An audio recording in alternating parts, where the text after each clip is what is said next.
What's up, guys? We are in front of one of our most recent purchases here in Aurora, Illinois. We actually purchased two homes from the same homeowner on the same block. And we are in front of a house that he has owned for a couple of years. He was looking to renovate the home, but wasn't able to complete it and had other plans and aspirations to move outside of the state. So we purchased both of the homes from him, and we're going to walk you through the property that we're going to be starting on right away. Let's walk inside. I'll show you around and show you what we're working with and what it's really going to take to finish this property off and get it on the market.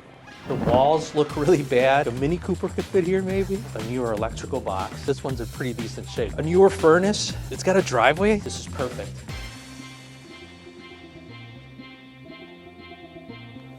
Before we go in, Ryan said that we should probably mention how much we paid for these homes. So the exact amount would vary because we purchased both of them, so it was kind of like a combination deal, right? But for this one, we paid $162,000, and there's two homes that were across the street that sold for over $200,000.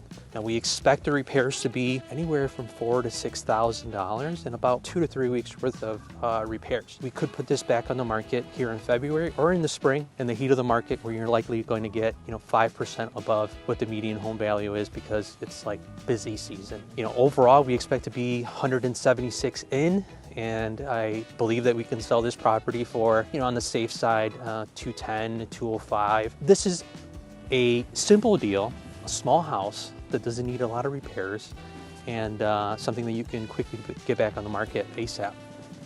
Houses are pretty close, so it's got a little driveway. And I thought like a Mini Cooper could fit here maybe. It's got a little backyard. Yeah, nice 2-car garage. It's got a driveway. So I've actually owned homes. Concrete? Yeah, it is concrete underneath. I've owned homes here that don't even have driveways, right? Oh, that's right. You remember the one that we had? Right? Yeah, I remember it was all gravel. I mean, we have purchased all types of properties, and this is not the worst by far. This one's in pretty decent shape. It's better condition than North Lake? Yeah, it's better in condition than North Lake, I would say. And not only that, better condition overall. Like mechanicals are good, which I think are the most expensive and the most time consuming. You're trying to look for, paint, kitchen, bathroom remodels. You're not looking to tear down walls like we did in North Lake. Now, if the right deal comes across and the numbers make sense, you take it, but you'd rather have something that you can, fully repair in 2 to 3 weeks and have it back on the market, whether that be for sale or for rent. But you can tell the condition of the roof here from behind. As far as the outside of the home, I think it really just needs a good cleaning. Not even any paint. I mean, out here it looks pretty good. The AC condenser looks in pretty decent shape as well.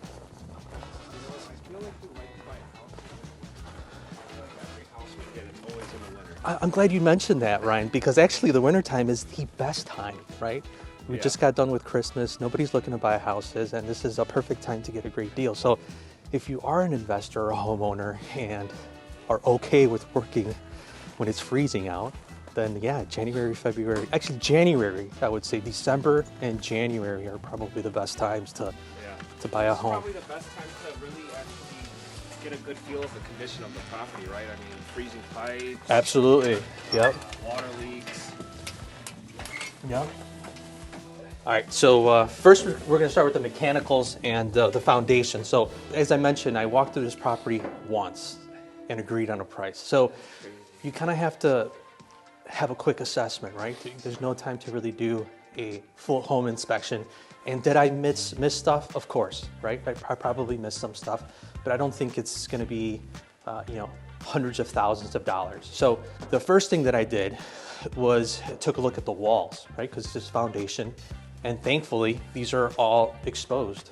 So I don't see any major cracks. If you would have foundation damage, you would have large cracks. I've also seen homes that have even bowed exterior walls of how bad the foundation is.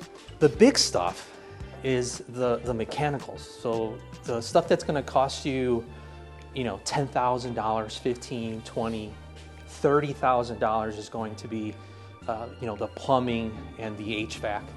And thankfully, we have brand new copper piping that's also exposed. So thankfully, because the basement is not finished, we're able to see that the mechanicals are in good shape. We have a newer furnace that is likely going to be fine probably for the next 5 to 6 years, so there's nothing really here to worry about. And the hot water tank that doesn't look like it's in great condition, but we're only talking about maybe $1,000 or less for that. All that is good. Now, we've also purchased homes here in Aurora that were knob and tube. Those are expensive. I mean, you can get them really cheap, but they're really expensive. And not only that, they're extremely time consuming. So you kind of have to factor the time into the deal. Happy to see that this has a newer electrical box, which is huge, right? Recent update. But yeah, this is kind of what you're taking a look at, right? You're taking a look at the mechanicals. You know, if you have access to the basement, you're taking a look at, you know, the foundation on the exterior. It's really tough because there's snow out, but on the exterior of the home, you would see if there's any imperfections in the foundation on the exterior as well. But if you're not seeing it inside, or if you don't see any like watermarks or any issues there, you're probably going to be fine. Let's take a look at the kitchen and the bathroom. It's kind of tough to picture. Yeah, this is supposed to be the kitchen. So we have some plumbing on this side. This is going to be the sink. Refrigerator's going to go likely on this side, and then the stove is on this side because there's a gas line on this side as well. So this is a very small house. This is right around 900 square feet, right? The previous homeowner was looking to do some repairs and just couldn't finish it up. So he has some materials already here that he left, which is great because then we're definitely going to use all the materials that he has already provided. We're not trying to do a full remodel. This is literally just trying to get the home back in livable condition and on the market for rent or for sale. So we're gonna do just basic stock cabinets here, which he has already provided. The walls look really bad, but you know, you're gonna change your mind after you put a coat of paint. This is definitely gonna need some primer to make sure that we have all the paint covered, but a lot worse than what it looks, right? Hey, they already took care of the demolishing, so that's a huge cost saving and time saving as well. And then from here, we're gonna walk into the living room. Again, some of this stuff just doesn't need any repairs, right? This door looks like it's in good shape. The hardwood floors, we're not gonna do absolutely nothing to them. We're just gonna clean them up. And the guys have actually already started to cover the floors because when we're painting a whole entire house like this, you tend to have a lot of overspray. And so you wanna protect your wood floors since they are extremely expensive to refinish. And the walls, there's a lot of peeling paint, which looks worse than it is. I mean, you have to really be careful with when you see paint coming down. There is a chance that there could be high humidity in the attic or even roof leaks, but this also has an attic space that I was able to take a look at. And again, that gives you a little bit more information if you're able to look at the attic and take a look at the condition of the roof from the inside and make sure that there's not high moisture, there's no leaks. It looks worse than what it really is. You scrape that up, you put another coat of paint, and it's gonna be fine. And this is what is left of the bathroom. Extremely small, but you can still see that it has copper lines. This is one of the bedrooms. Really looks worse than it really is. So the guys did tell me that this was done really poorly. So what they're gonna have to do is they're going to have to do a light skim over and then clean that up as well. So not much to do in these bedrooms other than to paint them. But you know, the bathroom, we just plan on doing something extremely simple. Just put up a vanity and have some shower walls in here. And this is the second bedroom. Again, the ceilings and walls look worse than what they really are. Again, we just plan on doing a paint and a painting of trim in the bedrooms as well. And that's pretty much it, guys. I really wanted to show you what we usually work with and in what kind of conditions they're really in, and kind of really what we prefer, because this is super straightforward. This is good for a rookie, a beginner. This is perfect. This is going to be not many contractors, which is another issue, right? Working with contractors is the second issue.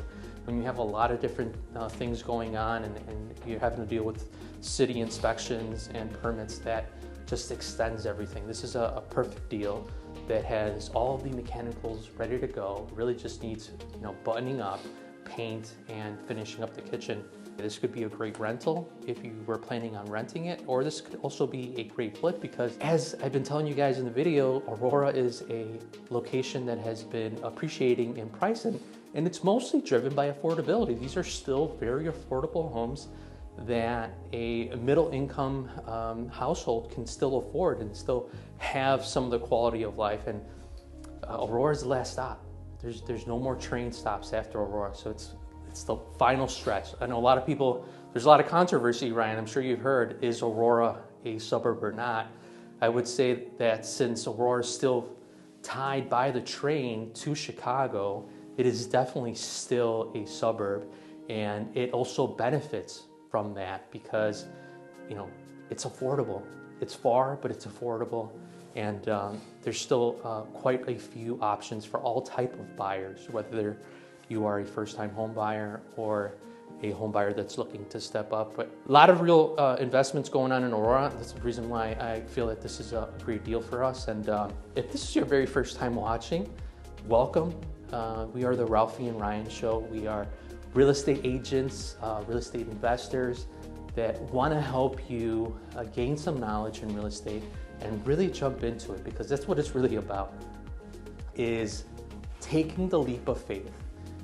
You know, getting around people that understand where you're trying to go and be able to just really get going, because that's what it really is. This is a deal that for some might be scary, but when you see enough of them, or when you have somebody there that can kind of guide you through it, it gives you a sense of relief when you continue to see the exact same thing and it's not a big deal. For some people, this could be a huge deal. For us, this is a great deal. This is very minimal work that we can quickly put on the market. But I appreciate you guys watching. If you guys made it to the end of the video, and make sure to subscribe. We're gonna be able to provide a little bit more content like this. If you like this type of content versus me sitting in front of a desk, let us know that as well. That could really help us out as well, and the direction that we take the channel. But again, thank you so much for watching. Consider subscribing, and we'll see you guys next time.